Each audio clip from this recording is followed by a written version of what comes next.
எந்த மாநிலத்திலும் இந்தியை எதிர்க்கவில்லை என்பதற்காக நாம் எதிர்க்காமல் இருப்பதில்லை.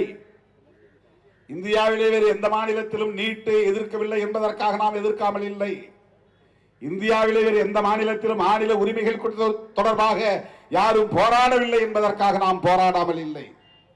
இந்தியாவிலே பாலஸ்தீனியர்களுக்காக யாரும் குரல் கொடுக்கவில்லை என்பதற்காக நாம் அமைதி காக்கவில்லை, போராடுகிறோம், குரல் எழுப்புகிறோம். அதுதான் நம்முடைய பண்பு. இதை வளர்த்தெடுத்திருப்பது தமிழ் மண், தமிழ் மண்ணில் நிலை கொண்டிருக்கிற பெரியார், அம்பேத்கர், மார்க்சிய அரசியல் என்பதை நாம் புரிந்து கொள்ள வேண்டும். இந்த பெரியாரியத்திற்கு எதிராக இங்கே சில நச்சு கும்பல் அவதூறுகளை பரப்புவதை இங்கே தோழர்கள் சுட்டிக்காட்டினார்கள். இந்த இடம் ரொம்ப முக்கியமானது. ஏதோ பெரியாரை விமர்சிக்கிறார்கள், அது திராவிடர் கழகத்தின் வேலை அல்லது திமுகவின் வேலை என்று நாம் கடந்து போய்விட முடியாது. பெரியார் அரசியலை இங்கே கொச்சைப்படுத்துகிறார்கள், விமர்சிக்கிறார்கள் என்றால் அது சிறுபான்மை சமூகத்தினரின் அரசியலை நீர்த்து போக செய்ய முயற்சிக்கிறார்கள் என்றுதான் பொருள். பெரியார் அரசியலை கொச்சைப்படுத்துகிறார்கள் என்றால் அது அம்பேத்கரிய அரசியலை செயலிழக்க செய்ய முயற்சிக்கிறார்கள் என்றுதான் பொருள்.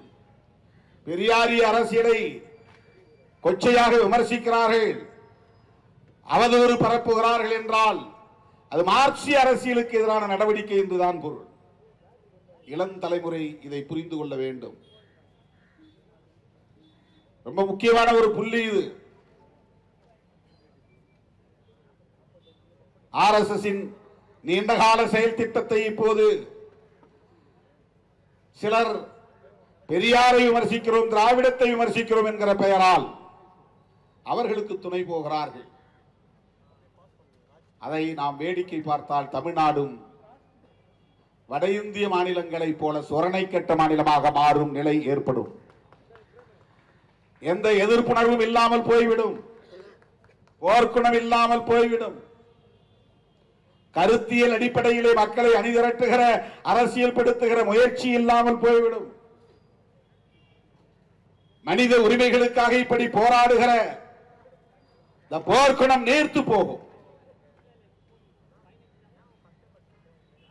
சொந்த சோதரர்களுக்கு இடையிலான சாதிய முரண்களையும் மத முரண்களையும் அவர்கள் கூர்மைப்படுத்துகிறார்கள்.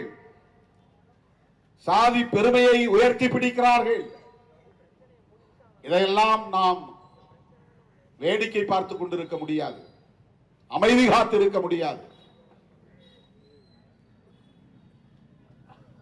இப்படி நாம் போராடுவதால் பாலஸ்தீனர்களுக்கு விடுதலை கிடைத்து விடுமா?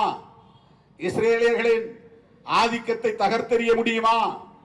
நாள்தோறும் அங்கே விழுந்து கொண்டிருக்கிற நச்சு கொண்டுகளை தடுத்து நிறுத்த முடியுமா? கொத்து கொண்டுகளை தடுத்து நிறுத்த முடியுமா என்ற கேள்வி பலரால் எழுப்பப்படும்.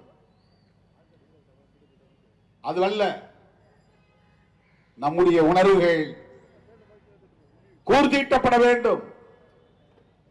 இது போன்ற அநீதிகள் இழைக்கப்படுகிற போது அமைதி காக்காமல் வெகுண்டிருந்து போராடக்கூடிய அந்த வீரியம் கூர்மைப்படுத்தப்பட வேண்டும். அதற்கான ஒரு களம்தான் இன்றைய பேரணி, இன்றைய போராட்டம்.